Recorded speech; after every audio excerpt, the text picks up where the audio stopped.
A very good evening, one and all. Myself, E. Rajita, working as a TGT Bioscience at MJP Kagasnagar Girls, Gannara. So today I am here to present you a small TLM which is showing the human blood circulatory system. So here the students have already learned about the structure of human heart, internal and external structure of the human heart they have already learned.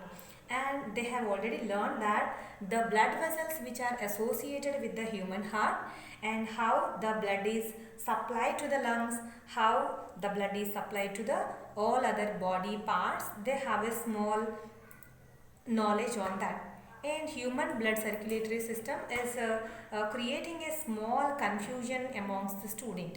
To overcome that problem of confusion, here this TLM is very much useful. Here I have taken a 4-chambered box which is representing the human heart.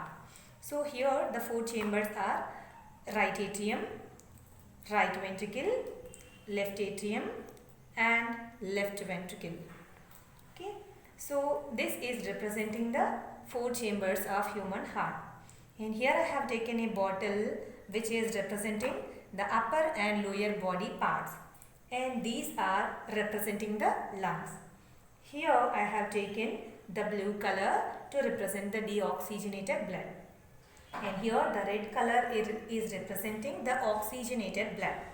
So the students have already learned that the blood from all the upper and lower body parts, it is deoxygenated blood, will be collected by the veins.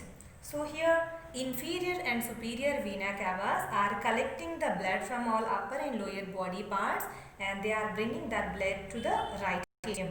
Okay, so let us have a glance on that, how the deoxygenated blood is entering into the right atrium.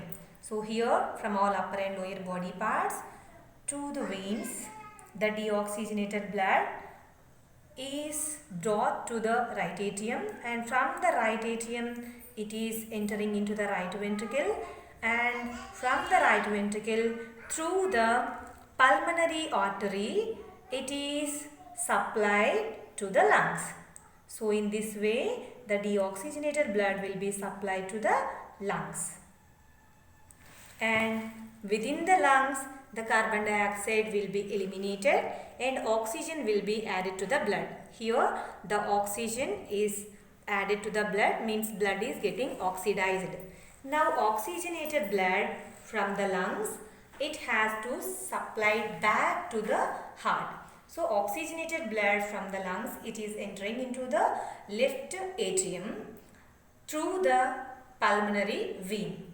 So let us observe that the oxygenated blood from the lungs, it is entering into the left atrium through the pulmonary vein. Thereafter it is entering into the left ventricle, and from the left ventricle through the systemic aorta it is supplied to all the body parts. So systemic aorta is the largest blood vessel which is supplying the blood to all the body parts. So in this way it is, after undergoing a greater circulation, it is reaching to the each and every tissue of the body.